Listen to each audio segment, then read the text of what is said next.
Shirin Gul and her daughter Meena, 11, in the women's wing of the Nangarhar provincial prison, in Jalalabad, Afghanistan, where Mauricio Gul is serving a life sentence. Mauricio Lima for the New York Times JALALABad, Afghanistan. Meena got chickenpox, measles and the mumps in prison. She was born there, nursed there and weaned there. Now 11 years old, she has spent her entire life in prison, and will probably spend the rest of her childhood there as well.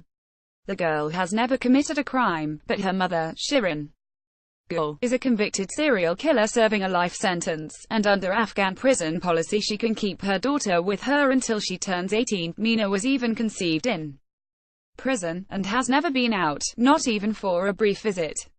She has never seen a television set, she said, and has no idea what the world outside the walls look like. Her plight is extreme, but not unique.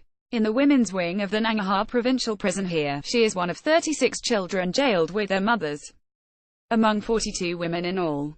But none of the other children have spent such a long time in custody. Most of their mothers' sentences are much shorter.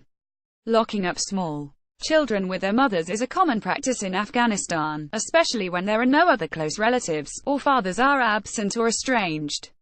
Child advocates estimate that there are hundreds of imprisoned Afghan children whose only crime is having a convicted mother. There is a program that runs orphanages for children whose mothers are imprisoned, but the women have to agree to let their sons and daughters be taken, and the program does not cover many areas of Afghanistan, including Jalalabad. At Meena's prison, the women's cells are arranged around a spacious courtyard, shaded by mulberry trees, and the children have free reign of it. There is a set of rusting, homemade swings, monkey bars and slides that end in muddy puddles. A schoolroom is in one of the cells, with a whiteboard and a mixture of benches and chairs, seating 16 children at 8 desks. A single teacher looks after 3 grades, 1st through 3rd, an hour a day for each grade. At age 11, Meena has reached only the 2nd grade. The story of a child in prison in Nangarhar. Video by VOA Pashto. When I met with Meena, she sat down, clutching a yellow plastic bag under her shawl. My whole life has passed in this prison, she said, during a tense interview in the women's wing last month. Yes, I wish I could go out. I want to leave here and live outside with my mother, but I won't leave here without her. Meena was soft-spoken, composed and well-mannered, with a cherubic, round face framed by a modestly drawn hijab. Her mother was chain-smoking, brash, outspoken, tattooed in a country where tattoos are considered irreligious. Her headscarf asks you to reveal henna-streaked hair. How do you think she feels? Mauricio Gul said, impatient at what she derided as stupid questions. It's a prison. How should she feel? A prison is a prison, even if it's heaven. A question about why Mauricio Gul would not let her daughter leave infuriated the mother even more. She launched into a diatribe against the Afghan president. You, Mr. America, tell that blind man Ashraf Ghani, your puppet, your slave, tell him to get me out of here, she said. I didn't commit any crime. My only fault is that I cooked food for my husband who committed a crime. Meena left with other children who live in the women's wing of the prison. Mauricio Lima for the New York Times. The man she calls her husband, Ramatullah, they were never legally married, was convicted along with her son, her brother-in-law, an uncle and a nephew for their role in the murders and robberies of 27 Afghan men in 2001 to 2004. Afghan prosecutors said Mauricio Gul was the ringleader. Working as a prostitute, Mauricio Gul brought home her customers, many of them taxi drivers, and served them drugged kebabs, after which her family members robbed, killed and then buried them in the yards of 2 family homes. All 6 were sentenced to death, and the 5 men were hanged. Mauricio Gul, however, got pregnant while on death row, so her own hanging was delayed. After she gave birth to Meena, her sentence was commuted to life in prison by the president at the time, Hamid Karzai, according to Lieutenant Col. Muhammad Asif, the head of the women's cell block here.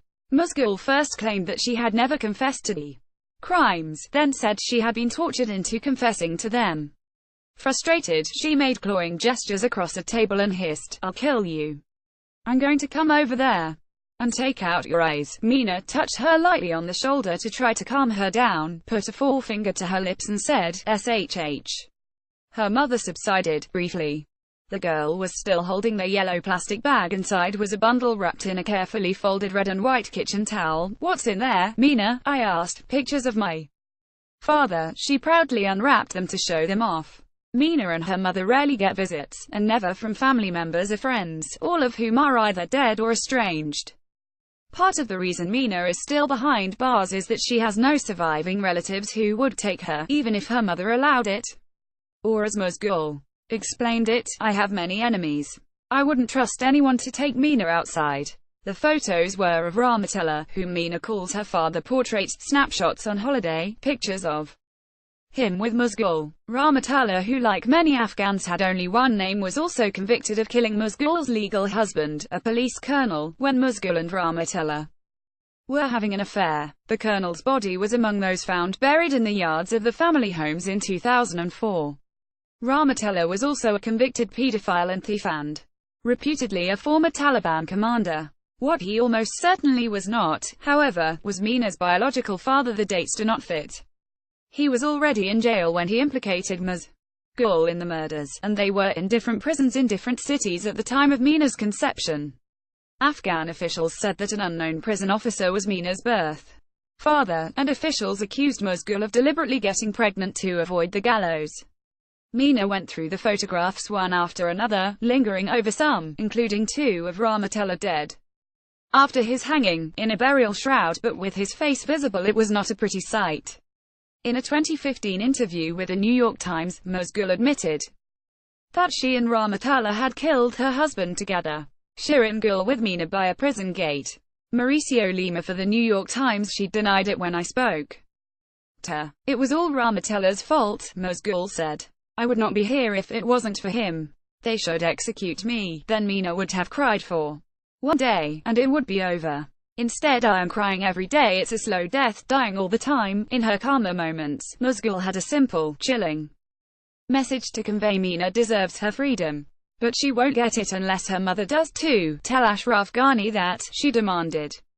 Children in jail is a scandal without an easy solution, advocates say. When you didn't commit a crime, you shouldn't be punished for it, and those children did not commit any crimes, said Bashir Ahmad Basharit, the director of the Child Protection Action Network, a quasi-governmental agency.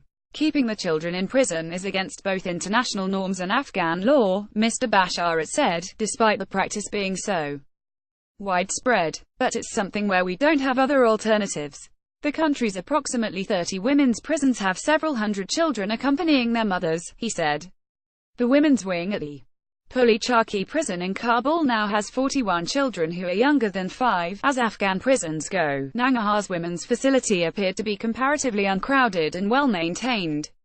The 36 children there on the day I visited ranged in age from 3 days to 11 years. Meena was the oldest. The women and their children share 10 relatively large cells, with 2 double bunk beds each, so many of them sleep on mattresses on the floor. Only the compound as a whole was locked up, not the individual cells, so it did not appear prison-like, aside from the huge steel gates to the outside and the coils of barbed wire atop 2 rows of surrounding double walls. Meena sat through her mother's tirades impassively, sometimes with a thin, sweet smile. She became more animated talking about her best friend, Salma, 10. She said their favorite pastime was playing with their dolls. Her mother shrieked at an Afghan reporter. This stupid person is asking about her dolls. These foreigners are only interested in childish things. Meena said she and Salma created their own dolls, named Mersal and Shakila, out of bits of cloth and string. Both of them are girls, she said. This was too much for Gul to bear. What you should do, Mr. America, is get her a TV. You're my visitor, you came to talk to me. We don't even have a TV. I should get ISIS to come and cut off your head. When it was time to say farewell, Meena shook hands with everyone politely, then went to the other end of the courtyard with Salma, arm in arm, still carrying her yellow plastic bag. Gul, who had calmed down by then, shook hands politely as well, her gaze bold and challenging. Give me some money, she said. Follow Rod Nordland on Twitter at Rod Nordland. Hawad Sukanya, Fahim Abed and Zabihullah Ghazi contributed reporting. A version of this article appears in print on December 4, 2017, on page A1 of the New York edition with the headline Jailed with a Serial Killer, Beginning at Birth.